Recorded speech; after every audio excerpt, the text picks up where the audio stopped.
mulher do andar faceiro,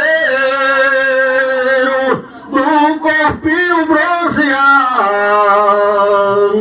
olhar de pantera meiga, me deixaste enfeitiçado, perfume da melhor flor, da corrente do amor, estou aprisionado.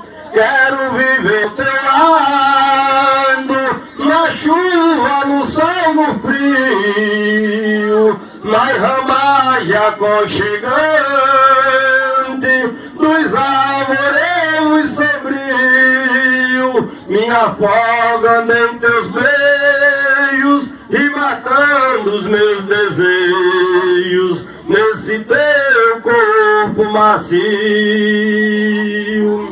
Esses teus olhos brilhantes como pedra de safira, azul da cor de anil, onde o poeta se inspira, repleta de boniteza, você tem toda a beleza que qualquer homem admira.